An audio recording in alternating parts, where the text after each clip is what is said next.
Here's what's cooking on today's Sports Stove podcast. We continue our NFL preview with the South divisions, the AFC and the NFC, with fantasy impact players, sleepers, as well as our win predictions for the season. That's what's cooking on today's Sports Stove podcast.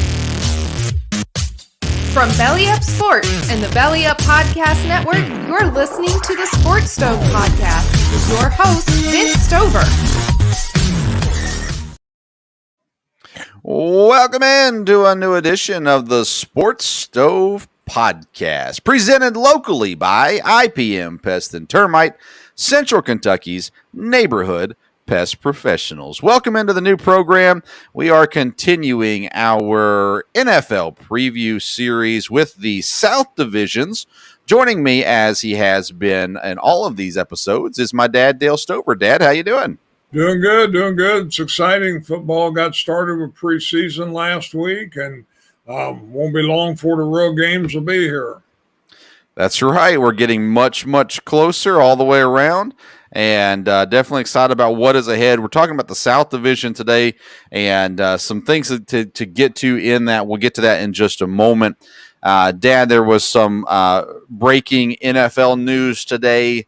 Tight end Tim Tebow gets sent home and gave it a valiant effort, I would say. But nonetheless, there he is. So thoughts on the Tim Tebow tight end, what's the word for that, experiment? There you go. It was, again, I hadn't followed it a whole lot. Obviously, with Urban Meyer being the coach, if Tim Tebow can't make it there in that situation and went off with the early cut, then, I don't think he's going to. From there, I'm sure he's probably disappointed. But, again, I think he does fine with some of the other ventures he's involved in. And again, it didn't look like he was going to make it from the start. I held out a little bit of optimism that maybe he would make it. I think he athletically is good enough, but he obviously does not have the fundamentals of a different position down. And at the end of the day, I think we've seen the last of Tim Tebow on an NFL field, at least in uniform.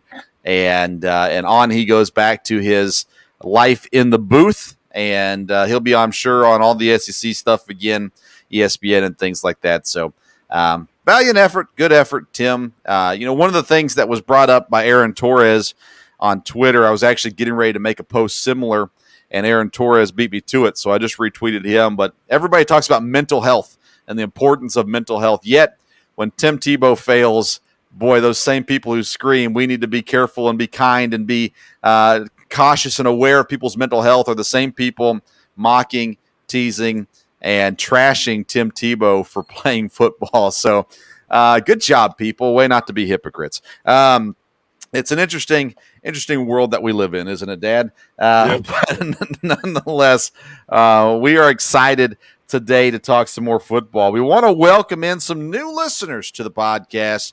And actually, it's on the radio. We are officially part of the Unhinged Radio, and excited for our new listeners hearing us for the first time there on Unhinged Radio. So welcome in all of our new listeners. Make sure you follow us on Twitter and on Instagram at Sports Stove. For both of those, at Sports Stove on Twitter and Instagram. You can follow us there and make sure you don't miss any of the things that we do. Of course, we do our regular episodes each week, and then we also will be having a podcast version only episode that we call the Sports Stove Local Hour, where we cover all things Kentucky and Eastern Kentucky sports. And so we're excited to kick that off in September as well. So make sure you go wherever you listen to podcasts and subscribe to the Sports Stove podcast there to make sure you don't miss any content. All right, Dad, the NFC and AFC South divisions, they're interesting divisions. I enjoyed our North Division conversation that we had.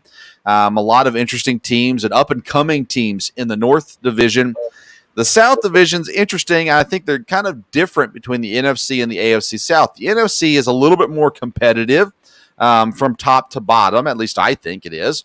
And we ran a poll this week for the NFC South where we asked who is going to be the most improved team in the NFC South. Pollsters said 41% of them said the Panthers.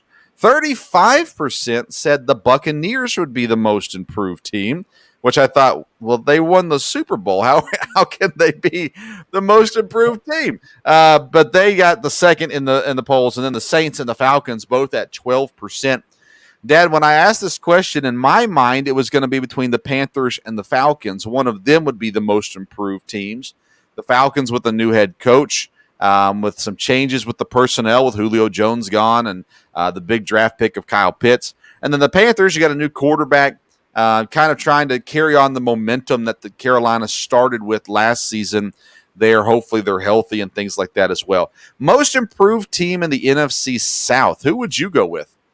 I think Carolina is probably who I would pick, but I'm like you, Atlanta.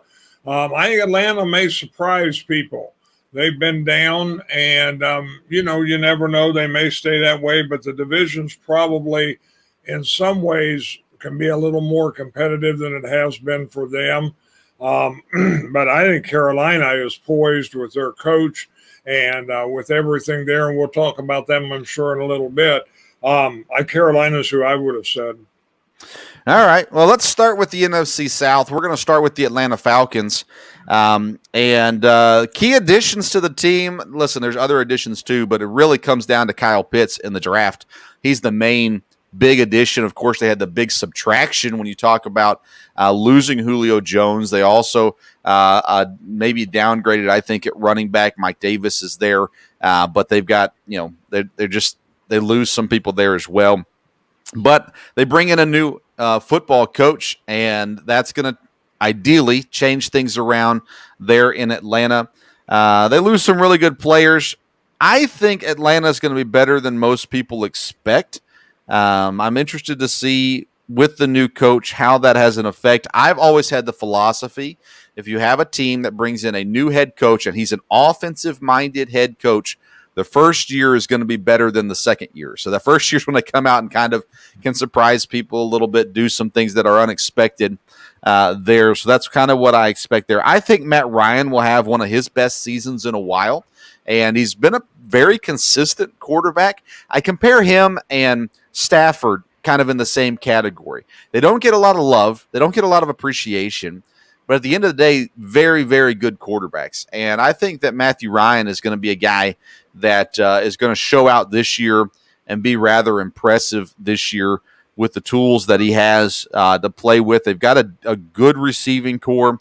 They've got, obviously, the top tight end in the draft and Kyle Pitts as well. I'm a little worried about the run game, but that's one of the reasons I think Ryan will have such a good season is because they're going to need him to have a good season for them to have any success this year at all in Atlanta. Dad, your thoughts on the Falcons? Well, again, I think they could be improved. How much, we'll see. I've always liked Matt Ryan. He has been a very good quarterback, and I think he's still got some years left there. I think, he does have some weapons. It'll be interesting about how good that Kyle Pitts is.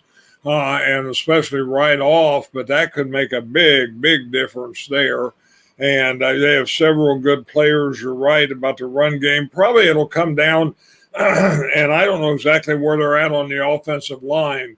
But again, if he gets protection, then they could have a really good offense from there.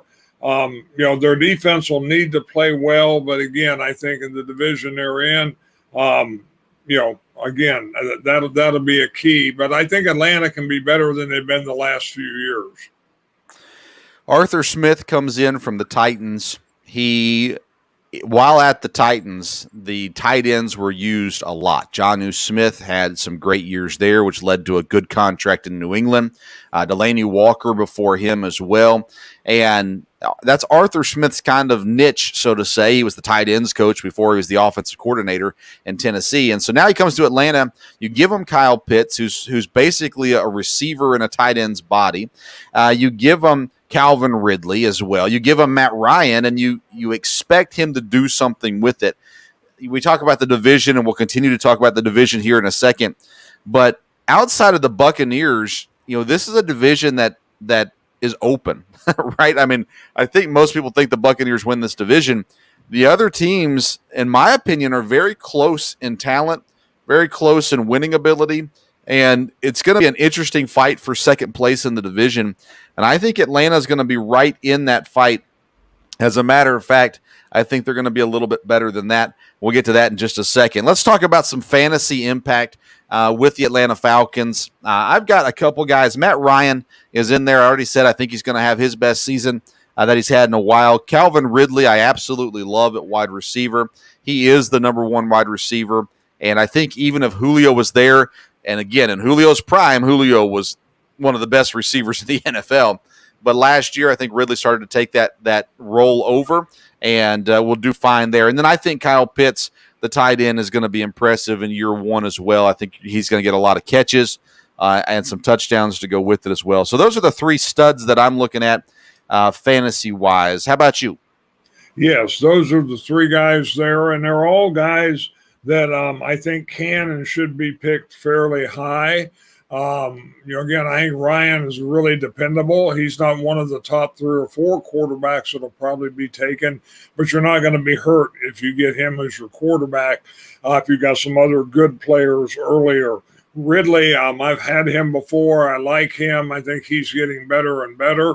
Not very old yet, and I think he can do well. Pitts, again, it'll be interesting. You're right. The coach at the Titans, when he was at the Titans, used the tight ends a lot. So this is probably a great place for Pitts to be. And I think those are the main guys. It'll be interesting. Like you said, I think it could be a downgrade at running back. But Davis, had a good year at Carolina, filling in when he needed to. And, he might be a good late round guy. You just don't know how he's going to do right away. Yeah, definitely. I'm not in on Mike Davis. It's not to say that he won't score fantasy points or anything like that. He's just a guy that I'm avoiding. And I hate saying that before we have our fantasy drafts, but it is what it is. Fantasy sleeper for Atlanta, I've got Russell Gage, the wide receiver. He's shown some promise already. I think he's going to have a good year this year. Again, this is a late round pick that you can get for Atlanta. And so Russell Gage is that guy for me. Kyle Pitts, the only rookie worth noting in Atlanta to watch for fantasy-wise. The Atlanta Falcons, Dad, the win total is at 7 games for Atlanta. Do you think they go over or under 7 games? 7 should be just about where they're at. They could go over and get 8. Again, this year's a little different with 17 games. But I think that's probably about right in the right spot. Well, due to my philosophy of new head coach, offensive-minded, first year being better than the second year, I've got him at 9 wins this year, so I've got him over 7. I actually have him finishing second in the division at 9 wins, and I just think it's set up for them to have some success this year and be able to do better defensively and offensively than what they did last year. And I just think it's a one-year thing. I think you got to watch them. I think next year they could regress back down. But for this year, I expect them to go over 7 wins. Let's move on to the Carolina Panthers. They bring in a new quarterback in Sam Darnold. They also bring in some defensive help with Hassan Reddick from Arizona. They had what in my opinion, a really good draft. I loved what Carolina did in the draft this year. But ultimately, when you're talking the Panthers, there's 2 things that come up. One is Christian McCaffrey's health. Is he healthy? Will he stay healthy? That is obviously important there in Carolina. But the big question is Sam Darnold. Is he going to play up to the potential that he was drafted for in New York? Now he moves down to Carolina. He's got a quarterback-friendly offensive system, and I think he's a talented quarterback. I was one of the people who said that Carolina should not draft a quarterback in the draft because they had Sam Darnold. And I say that knowing that Justin Fields was there when they picked. So you're going, oh, my goodness. But here they are. They add help to the defense. They bring in some good pieces in the draft. Sam Darnold's really the key here for Carolina. We both like Matt Rule. We think the system is good in Carolina. I think he's going to continue to work in Carolina. What's your thoughts this season for the Panthers? Again, I like the coach, and I think they should do well. You're right. Darnold is going to be the issue. Obviously, if the Carolina people know their football and know their football players, they made a pretty big commitment with Darnold, like you said, with the trade, and then not drafting a quarterback. But I think Sam Darnold will do just fine. And I think he'll develop into maybe one of the top quarterbacks. But I think he can have a good year. McCaffrey, again, if he's healthy, then, he's going to carry a lot of things. And like I said, I think they have a good defense, and they made some good draft picks. I think the whole general tenor of Carolina will be positive with the fans, with the team. And I think that's one good thing about getting a coach from college. I think it always helps there as far as excitement and some extent with the players. So I would expect Carolina to have a good season. Fantasy-wise, you look at Carolina, you got to look at Christian McCaffrey. He's one of the top players in the fantasy draft. Many people will take him number 1 overall. The other guy to look for in Carolina, personally, I think the best wide receiver in Carolina this year is going to be Robbie Anderson. DJ Moore is going above Robbie Anderson. Both of them are going relatively high in the wide receiver world, at least. And but Sam Darnold, Robbie Anderson, they have some history together. You add that to the talent that's there as well. I think Robbie Anderson becomes the number 1 fantasy wide receiver in Carolina over DJ Moore. But those are the only 2 guys, Anderson and McCaffrey. DJ Moore, he's a guy that I stay away from in fantasy drafts. Again, he produces some numbers. He plays well here and there, but I don't think there's enough consistency with DJ Moore. So I stay away from him personally. Robbie Anderson, on the other hand, is a guy that I really like this year in the fantasy world. Fantasy players in Carolina, Dad, that you're watching for. I mean, I think, like I said, McCaffrey, is pretty much everybody's number 1 pick there. Darnold will be interesting where you can take him. He's definitely worth a chance if you can add him to your team. And I think you're right about the wide receivers. Anderson, didn't he play with Darnold at the Jets? Yeah. So there's a little bit that should help a little bit from there. He's always been a guy that has great potential fantasy-wise, and this could be just a really good shot for him. Fantasy quarterback-wise, if you had to just take one quarterback, so you're not talking about being your second quarterback to fill in the bye week or injury-wise, but you had to get one quarterback, Sam Darnold or Jameis Winston? Sam Darnold. Okay. I don't know that I would go there. I like Sam Darnold. I think the potential's good this year. Jameis has proved that he can put up a lot of yards and a lot of points, and he's in a system to do that as well. But I think it's relatively close with those. I was going to throw Matt Ryan in there too, but to me, Matt Ryan is far and above a better fantasy quarterback than Darnold or Winston for that matter as well. I don't have any sleepers for Carolina. There are some there, I'm sure, but for me, there's nobody else that I'm really looking at as far as a sleeper goes. Rookies to watch for this year, they've got two. Terrence Marshall, wide receiver out of Auburn. I'm still waiting to see how much he's going to get to play. If he's on the field, he's going to produce some numbers, and super athletic. And look for Terrence Marshall, especially as the season goes on, to get involved. And then the backup running back, Chuba Hubbard, comes in as well, and I think he'll get some touches. And McCaffrey always has some health issues at some point in the season, so that's a guy to watch for. Not necessarily draft, but a guy to watch for as the season goes on as well. The win total for the Carolina is at 7.5, so basically they're saying they're going to win 7 games. Your thoughts on the win total for Carolina? Well, I think it'll be higher than that. I would think they could be 9 or 10, but I would say over on that. All right, 9 or 10 for Carolina. My goodness. I'm going under. I'm going at 7, actually, is the number that I've got for Carolina. I like them. They're probably my favorite team in the South this year. I just don't think it's lining up for them between the schedule and what they've got going for them. I think it's going to take one more year. I think Carolina is going to be that team where you look at and you go, listen, the record doesn't look great, but the product on the field is solid, and it's going to get better. So I think it's a team that's building right now. So I've got them at under. Let's go to New Orleans and the Saints. No real major additions. Again, you look at subtractions. You got to look at losing their Hall of Fame quarterback in Drew Brees. Michael Thomas, between the drama and the injuries, Is he ever going to play in New Orleans again? I don't think he is, but nonetheless, you're going to be missing him at the very least here early in the season. So the ultimate question in New Orleans is the quarterback. Now, any person with an ounce of common sense is going to know that Jameis Winston should be the starting quarterback in New Orleans. Taysom Hill is a phenomenal athlete. He has some good flashes of different things. He is not a number one quarterback in the NFL, and I will die on that hill. The wide receivers are going to have to overachieve. Even if Jameis is throwing the ball, without Michael Thomas there, they do not have a legit number one guy. So the wide receivers, and I like their wide receivers, but they're going to have to overachieve some. They've got a veteran defense, so that should help kind of calm the storm a little bit early on.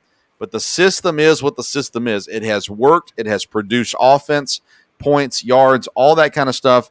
You throw in Alvin Kamara to the situation as well, and you go, hey, this team always has a chance. I think Jameis Winston starting quarterback, Alvin Kamara starting running back gives you hope that there's going to at least be points on the board for New Orleans. The question is, can the D keep the other teams out of the end zone and make it competitive? To me, the Saints are the most intriguing team this year in the NFC South. Your thoughts on New Orleans? Like I said, I like Sean Payton as a coach, but I don't agree with a lot of what you said there. The idea that the system is a system. Yeah, you had a Hall of Fame quarterback. You had one of the top wide receivers in the game. You lose both of them. And that system has had both of those players for a while. So, again, Sean Payton is a solid coach, and I think he'll try to keep everything together. But I don't see losing those two players being in the division they're in, where we're talking about people getting better. I don't think they have a starting quarterback that's going to be successful from there. I don't think it fits the system. And now Kamara I like a lot, and I think he'll keep him in it. The defense could keep him in it. But to me, New Orleans is going to not be the New Orleans Saints they've been the last several years. Who's a better NFL quarterback today, Jameis Winston or Teddy Bridgewater?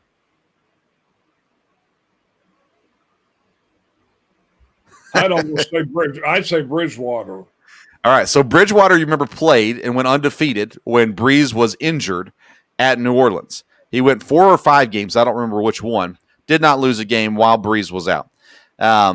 So now, that's where I get the system from. And I like Teddy Bridgewater. I think he should be the Broncos starting quarterback. I think Jameis is better than Teddy. Now, Jameis makes more mistakes than Bridgewater, but Jameis also is more explosive than Bridgewater as well. Bridgewater fits into that Alex Smith, who's the other quarterback I'm thinking of? But these guys that Andy Dalton, that kind of range of quarterbacks for Teddy Bridgewater. He's a guy that can kind of keep your team afloat. I think he's better than Ryan Fitzpatrick, but he's in that, he has a ceiling of how many games your team's going to win with him at quarterback. Jameis, if the year not starting, the year sitting behind Drew Brees, the year being coached by Sean Payton, where he could just sit and learn, if he improves because of that year, and I'm expecting that he will, then all of a sudden, the guy that threw for 4,000 yards and 30 touchdowns, if he can cut his 30 interceptions down to 12 interceptions, now you're looking at a dangerous quarterback in the NFL. Jameis has the ability. The question is can he fix his problems? He's had a year to do it underneath a good coach and behind an all-time great quarterback that I think was investing into him while he was there. So for that reason, that's why I'm high on Jameis, assuming that he is improved over the last time we saw him in Tampa Bay. An interesting team, needless to say. Fantasy studs in New Orleans, I've got one, and that's Alvin Kamara. I think he is, again, a top 3 fantasy pick. And I'm picking number 3 in our draft, Dad, so I don't know if he'll make it to me or not. But I've got him up there in the top 3. If he's sitting there at 3, I'm probably taking him. Anybody else on New Orleans to watch out for on fantasy as far as guys that are locks to be good in fantasy this year? Well, I think Kamara is the guy from there. There's no doubt about that. as far as rankings and looking at them, I think they probably have a good tight end. And again, depending on the quarterback, you're always looking if you're in a league where you want 2 tight ends. Again, I don't think their wide receivers are real strong, and I think the tight end might be a possibility to keep an eye on. Yeah, I've got Adam Troutman, the tight end, as a sleeper. Again, they drafted him last year, so he's a guy that they liked coming into it. So ideally, they're going to find ways to implement him into the offense. Another sleeper I have is Marquez Callaway, the wide receiver. I love Marquez Callaway, and I think he is going to produce very, very well this year. And then I've got Jameis Winston on right there. And this is, when we're talking Jameis Winston, fantasy football, we're talking about value pick. This is a guy you can get super late in the draft. We'll talk about that more if we've got time here at the end of the episode. But he's a guy that you can get good value on. So Marquez Callaway, Adam Troutman, Jameis Winston, all guys to watch for. No rookie offensive players to keep an eye on fantasy-wise with New Orleans this year. They're at 9.5 wins for their win total. You sound pretty negative on them, so I'm guessing you're going under 9.5. Oh, yes, under 9.5 for sure.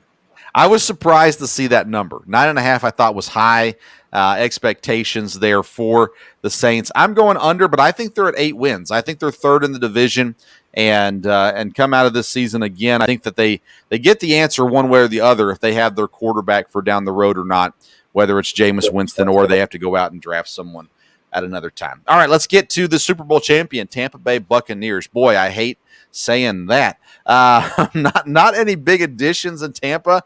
They're running it back. They bring everybody back from the Super Bowl team for the most part. My question with Tampa is who's going to carry the running back load?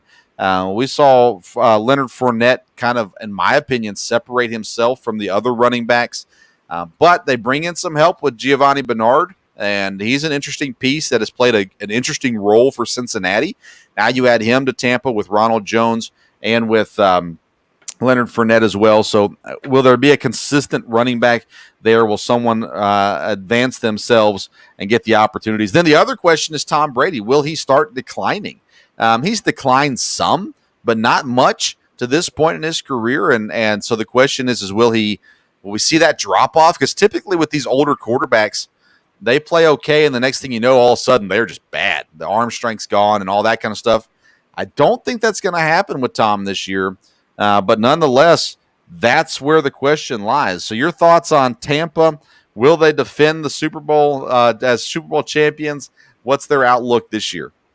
Well, again, Tampa's going to be very good. They've got everybody back. I think the key will be, keeping everyone together, keeping everyone focused and driven. Some teams don't have any problem with that, again, and Brady has a history of that. At New England, they didn't have any trouble with one to go every year, but they kind of brought in some interesting guys, and it all fit well last year. And I think even the defense is some of that. You have to look at guys. Is everybody going to stick together? And I think it boils down to, I think Brady will play great at quarterback. Can he keep everyone together? As you know, I am not a fan of the coach. I don't think he will be the guy that can keep everybody together. I already think some of his comments in the offseason are not the type of thing that encourages everybody on the team. But again, I don't think he coached a lot last year. I think he was smart, let Brady have it, and Brady got him to the Super Bowl. From there, obviously, he did have something to do with it, but I don't know. Leonard Fournette was one of the big additions, him and Gronkowski. I mean, Gronkowski is a guy that Brady, when you need something, he knows he can go to him. And but they've got a lot of weapons. It is interesting. Anytime you look at the idea of bringing everybody back, normally, if you don't get better, you do decline. And they're going to have the same guys. And I think it's hard. I've read a lot about teams in the past that, were very successful and they just assumed, well, the next year we're going to be that successful too. And it didn't work that way. Well, I think Brady adds so much in that area. And you mentioned it earlier, but he's going to be focused. Brady is. He is. And so he's going to have his guys, especially on offense, focused up. But from stories we've heard from past teammates, he's not afraid to go mix it up with the defensive guys either and let them know when they're slacking off. Bruce Arians, I'm not a huge fan of either, but his coaching staff is very, very good. He's got solid guys that have a different personality than he has. And this team is going to be focused, especially on offense. You're talking about, they didn't add. So since they didn't add a whole lot of pieces, can they get better? Well, the one thing they're adding is practice. They've had a whole season together, but now they actually have a full off season together as well, which can make them maybe better. The question is, like you said, do the players start to get into this individualistic mindset, or can they stay team-oriented? That's what we talked about last week with the Packers, that I'm scared of with Aaron Rodgers, is him going off on his own and not being a part of the team. Now, in Tampa, I don't have that worry about Tom Brady. He's going to be team-oriented. The question is Ndamukong Suh, some of these other defensive players, are they going to continue to buy into the team? And I think overall, yes. I think Tampa will be dangerous as well.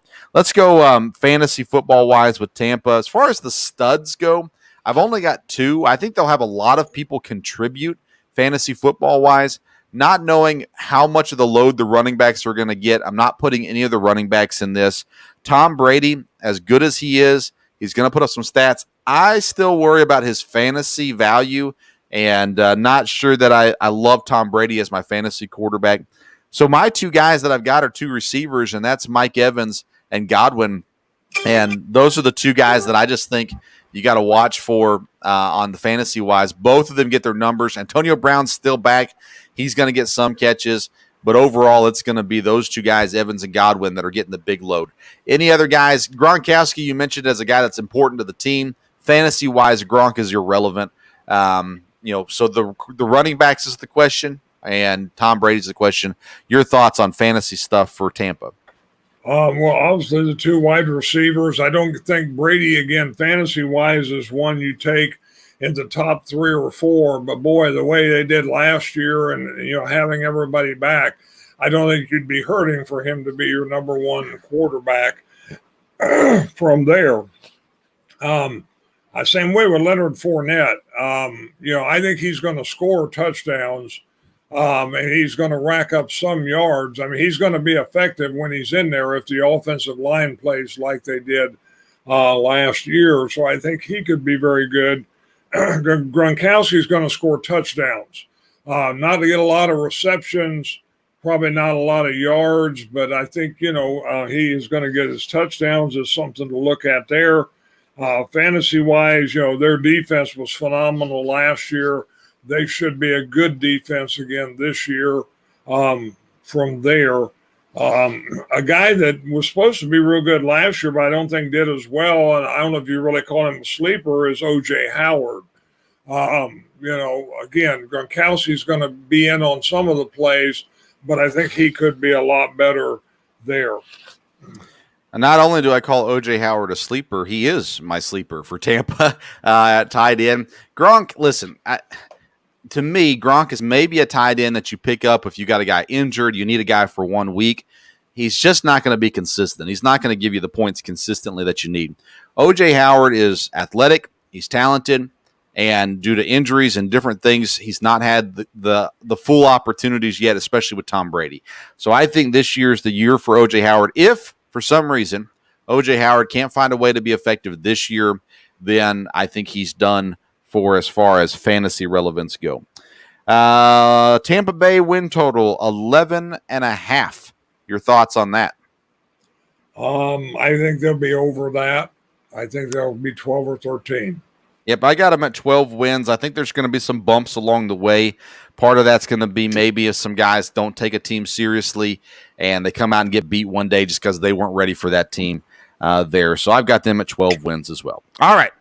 So I've got it going Tampa, Atlanta, New Orleans, Carolina in the NFC South. How do you have it breaking down as far as the records go? I have Tampa, Carolina, New Orleans, and Atlanta. All right. So there you go. The NFC South predictions. We're going to get to the AFC South here next. First, I want to let people know, though, about our local sponsor, IPM Pest and Termite. They are Central Kentucky's neighborhood pest professionals. They've actually joined on with us for the local hour, but we're going to give them some love here in this podcast as well. If you live in Central Kentucky, visit myipm.com, and you can set up an opportunity to get taken care of with all your pest needs, whether it be ants, centipedes, spiders, mice, termites, or any other thing you can think of. Get a hold of IPM through myipm.com. All right, Dad, let's get to the AFC. We're going to start off with the Houston Texans. Why not? Not a whole lot of great additions, I would say, but some interesting additions to Houston this year. Of course, they got a new coach, but Tyrod Taylor comes in at quarterback. Mark Ingram and Philip Lindsay are there at the running back position as well. And so some interesting additions there. When you look at Houston, Dad, the issue always comes back to quarterback. Deshaun Watson has said he's not going to play in Houston. The reality is Deshaun Watson might not play anywhere. So when you're looking at this team right now, you're trying to figure out, well, that means Tyrod Taylor or maybe the rookie Mills gets an opportunity, whatever it is. But the question comes down to this team. What are they going to do? How are they going to do it? David Coley in as the head coach. And this team just doesn't look good. They've got veteran running backs, Their entire running back group is veterans. David Johnson, Mark Ingram, Philip Lindsay. And they've got the classic no one believes in us team. This is a team that comes in and they're being told you're not going to win a game this year. And so they're coming in with a chip on their shoulder. And can David Coley coach? I have no idea. We know Houston is horrible at with their upper management putting together a team. The trades that they've made, the free agent signings they've done, the drafts have been somewhat questionable as well. Oh, Houston, how far you have fallen from the days of Deshaun Watson and DeAndre Hopkins. What's your thoughts on Houston this year? I think they're in trouble. Again, quarterback, I think Tyrod Taylor, will probably be their quarterback, and he'll be serviceable maybe, but I don't think they have, everything to go along there. They do have some veteran running backs. And again, you got Cooks at wide receiver, but basically I think Houston's going to be in trouble. Like I said, without Deshaun Watson. And, when you talk about leadership and whatever, when you talked about Houston, well, you always said, well, this could happen, but, you got J.J. Watt. Well, you don't have him anymore. And I think that'll be a big loss to Houston all the way along. Yeah, I mean, you look at the team, Brandon Cooks is talented, but you got to have someone throw him the football. Philip Lindsay right now is the guy number one, slotted in as number one running back, but you got Mark Ingram, Davis Johnson, Rex Burkhead behind him. You look at the other receivers, Chris Conley, Kiki Kuti, the rookie Nico Collins, Anthony Miller comes over from Chicago. None of those guys are scary. The offensive line is not great. Laramie Tunsil, he's the big name, of course, there. A lot of question marks there. You go to the defensive side, you still got Whitney Marcellus that's there. They've got some okay defensive linemen. Linebacker, I don't love Christian Kirksey is there. Zach Cunningham. The D-backs are, average. This is just a bad team altogether. They may not be trying to tank, but that's exactly what's going to happen for them as well. When it comes to fantasy football in Houston, I don't have a single player that I'm drafting from Houston. Brandon Cooks is the best one. But, again, are they going to be able to get him the ball? You could look at Philip Lindsay. If he's starting, if he's going to get a heavy load, he's going to have some opportunities. But for me, there's not a single player on this Texans team that I'm comfortable with drafting fantasy-wise. Anybody there that you're looking at for fantasy with Houston? Well, I think the only guy would be a late-round running back would be Lindsey. I've liked him before when he was at Denver, and I think he could have potential. But, again, he wouldn't be one of the top two or probably even three running backs you would want to get. Two rookies to watch for. Davis Mills, the quarterback. I don't think he's going to play this year. But out of Stanford. And then the wide receiver, Nico Collins, if he is given the opportunity to be on the field, he's a guy that might be able to produce some value at some point this season as well for the rookies. Win total is at 5. How in the world do they get 5 wins? I'm going under this 5-win total. How about you, Dad? Yeah, I'd agree. I think under 5. I don't believe they'll get to 5.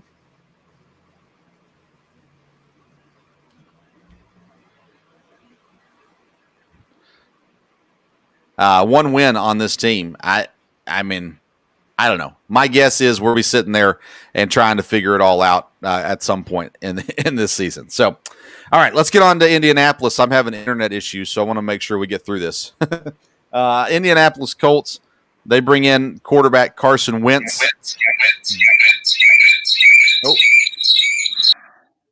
See if we can fix that real quick. All right. You got me? Yep. Okay. Yeah, I'm having internet issues over here at the house, so hopefully we'll get through the whole episode.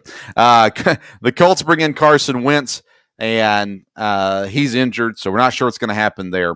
Can the backup quarterback hold the fort until Wentz returns is the question. Eason is there. He was drafted. He was brought in. He needs to be the guy. Sam Ehlinger's getting some opportunity as well. But whoever is going to win that job, they're going to have to hold the fort for sure until Wentz gets back. They got a solid defense. They add Kwity Paye. They need a bump from Michael Pittman at receiver this year. He needs to be better this year for them to succeed as well. When it comes to Indianapolis, my thing that I look at with them is Jonathan Taylor. I was all in on him at the draft. I'm all in on him again this year. Love what Jonathan Taylor's doing, and think that he's going to be successful there in Indianapolis this year. Your thoughts on the Colts? Well, again, I think the advantage they have is the division they're in.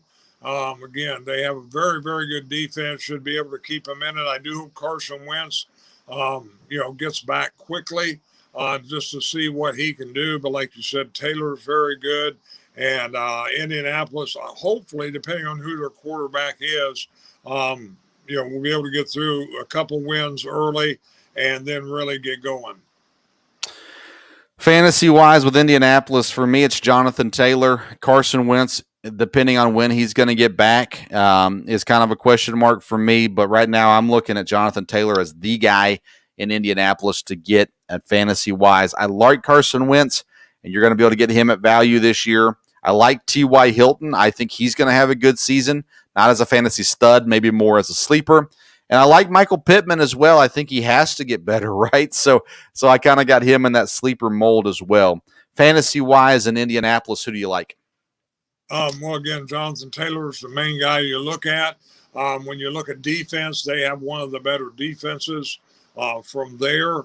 I think Pittman will be better. I liked him coming out of college, liked him last year, and I think he can be better. I've always liked T.Y. Hilton. He's getting older, so I don't know how much you can depend on him, but he is explosive.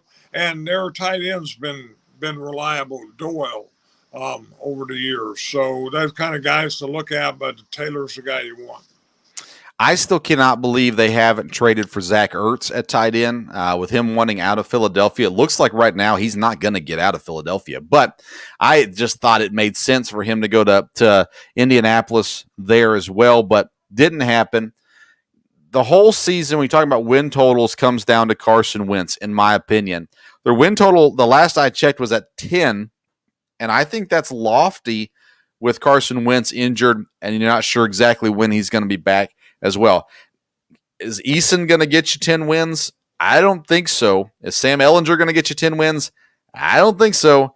They brought in Brett Hundley. Is he going to get you 10 wins? No. So they need Carson Wentz to get to that 10-win mark. Since he's injured, I've got him going under. How about you? 10 wins for the Colts. Again, it depends when if Carson Wentz is gone half the season, then no, they won't get 10 wins. If he's back 4 games into the season, yes, I think they can get 10 wins. All right. So let's see here. Yeah, if he misses, that'd be missing a quarter of the season pretty much if he misses four games. That'll be interesting to see. I mean, you play the Texans twice, so there's 2 wins. You play the Jaguars twice. That should be at least 1 win, if not 2 wins. And then you play the Titans twice. That's an easy 2 wins. No, maybe not. But Houston there, Indianapolis, I've got them at 9 wins, and that was counting in the fact that Wentz is hurt. And so I think that's where they land under 10 wins. Speaking of the Jaguars, and the Tim Tebow-less Jaguars. Urban Meyer steps in as the head coach. They bring in Trevor Lawrence in the draft. They add Carlos Hyde to the running back room with the rookie Travis Etienne. Shaquille Griffin comes over on defense to help out as well. Was a pretty big signing for them. Of course, I had Tim Tebow on the list, but he's not there anymore, so we got to take him off. This is an above-average defense and a promising offense. The defense has some really good players, but they also have some holes. So the question is going to be is how can Jacksonville make it work with the defense that they have? I expect Josh Allen, the rush edge, to have a phenomenal season. He had a down sophomore year after a phenomenal rookie year. That Jacksonville defense was gutted last year. So I expect him to step up and get some more sacks again this year. On offense, you're talking about Trevor Lawrence. How quickly can he adjust to the pro game? They've got him some weapons. I've always liked the wide receivers in Jacksonville. DJ Shark. I love Laviska Shenault as well. There are some other guys there that can really fill the voids for him. For me, the biggest question about Jacksonville is the head coach, Urban Meyer.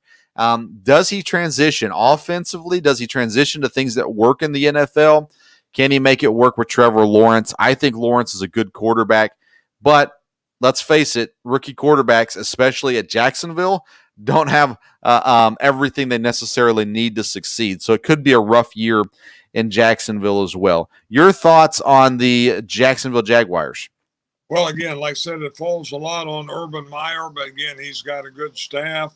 And I think he'll create excitement there. I know the fan base is excited, and I think they'll be improved. I don't know how well they will do, but I think these will be one of the teams, like you said, that when the season's over, you'll say, boy, they're getting better. They're headed in the right direction, and that's what's important.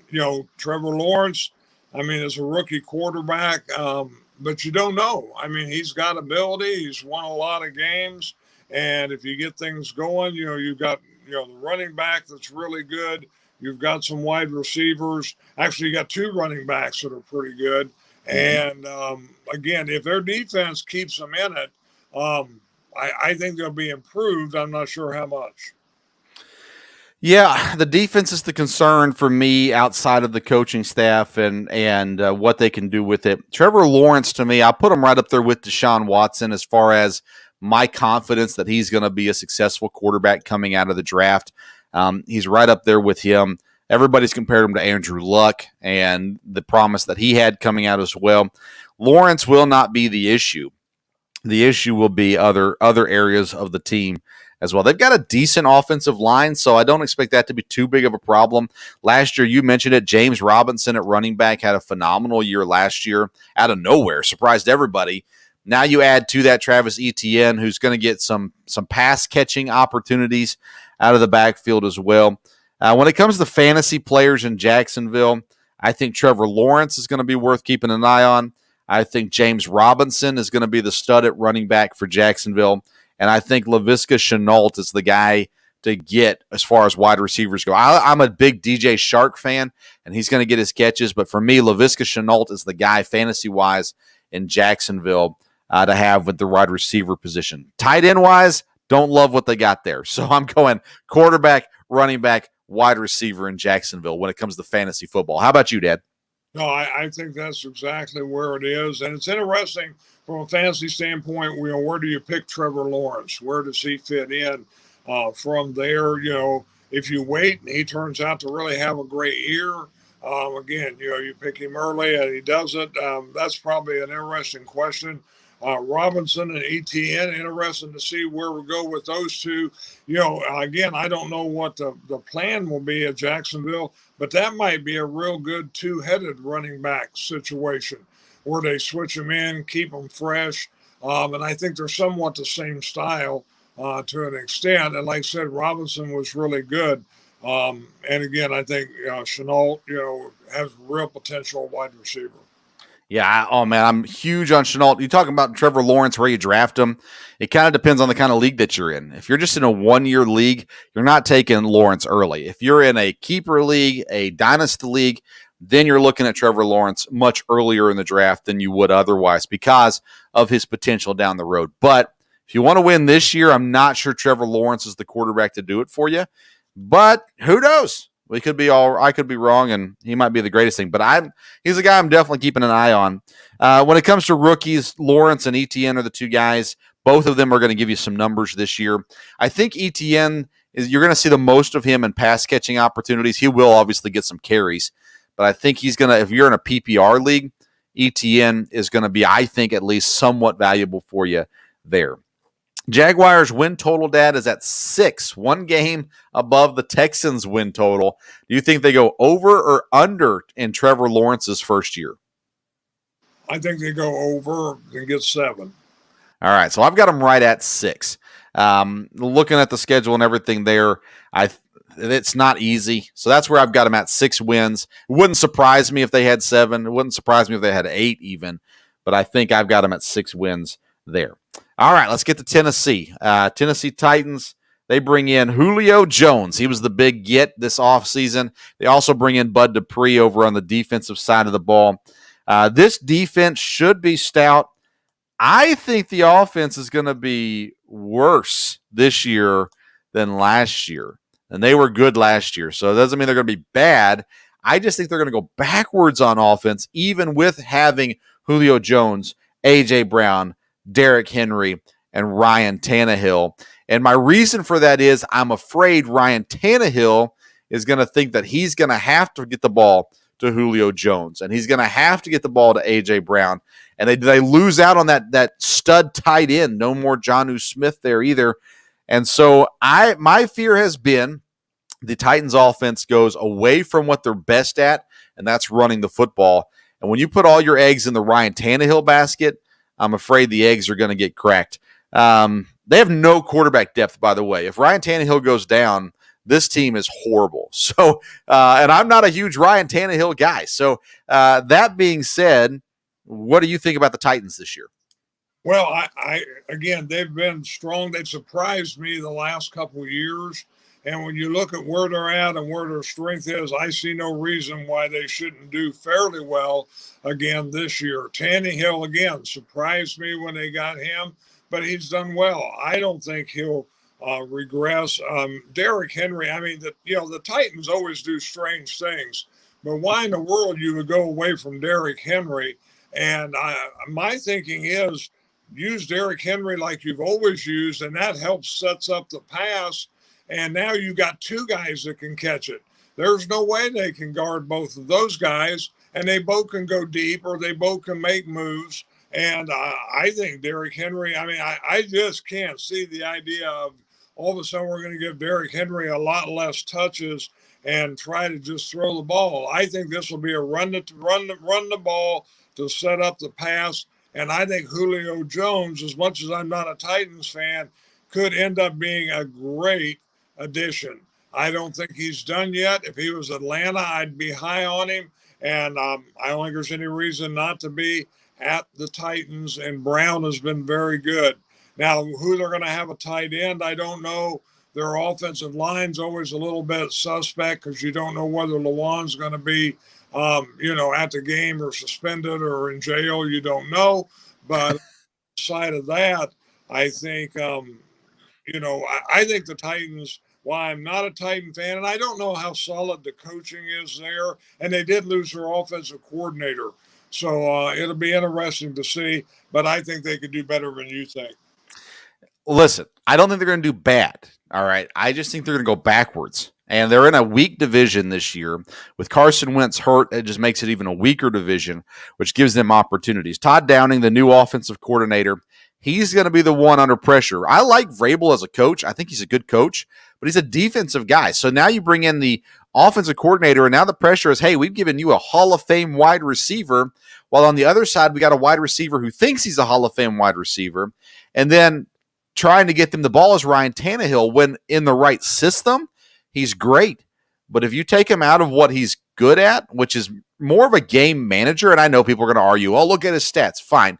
But that's what he is. He's a game manager.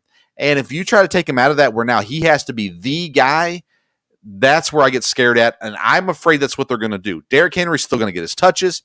He's still going to get his touchdowns, all that kind of stuff. But I think they're going to blow some games this season because of an effort to try to get someone involved as opposed to just sticking to a game plan that works for them. Fantasy-wise, Derrick Henry's the guy that I'm going for with the Titans. I'm not an A.J. Brown guy. I love Julio Jones, but I don't like him in this situation for fantasy reasons in Tennessee. So Derrick Henry's the one guy in the Titans that I'm looking at. Any thoughts on fantasy guys for Tennessee? Well, I think Derrick Henry, obviously, A.J. Brown had a great year last year. I think he's a good wide receiver to look at. Julio Jones, I mean, I don't think he's done playing, and I don't know how you look past Julio.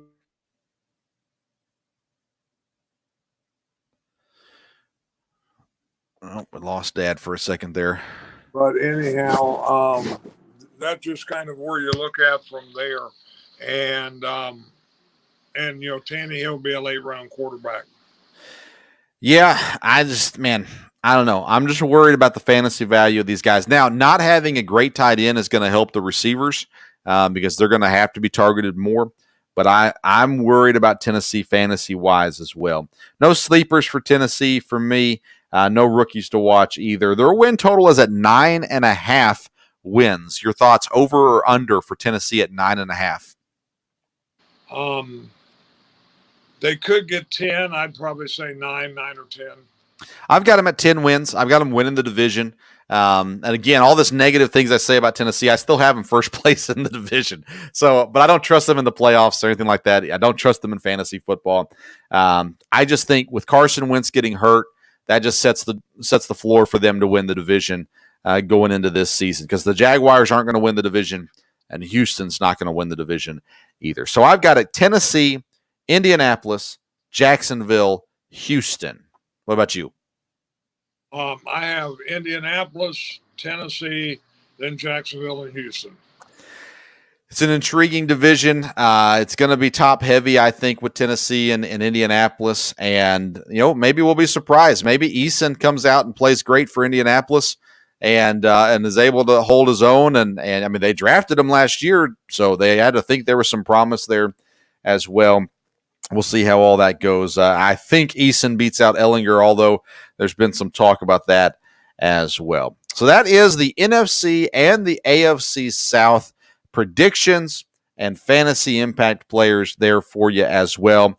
If you've missed our past episodes, you can go back. We've already covered the East and we've already covered the North.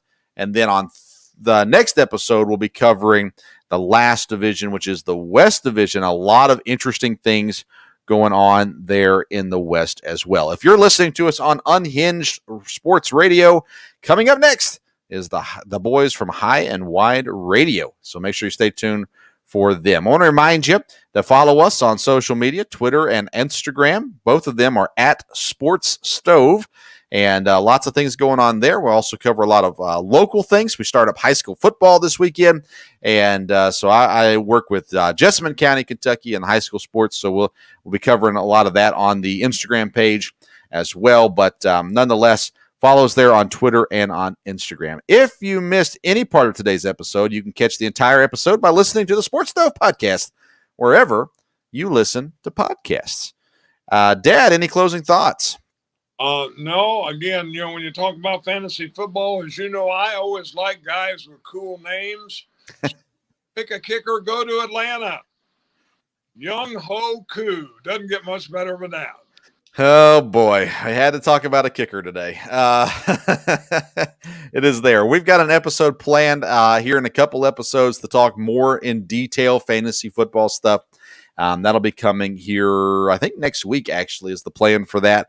So we'll talk about some draft strategies. We'll talk about some individual players and things like that as well.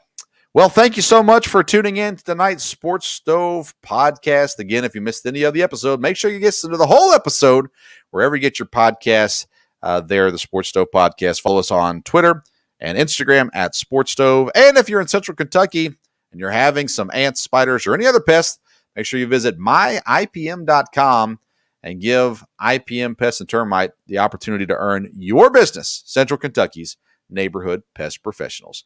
Thank you so much for tuning into today's Sports Stove podcast. Until next time, we'll see you around the sports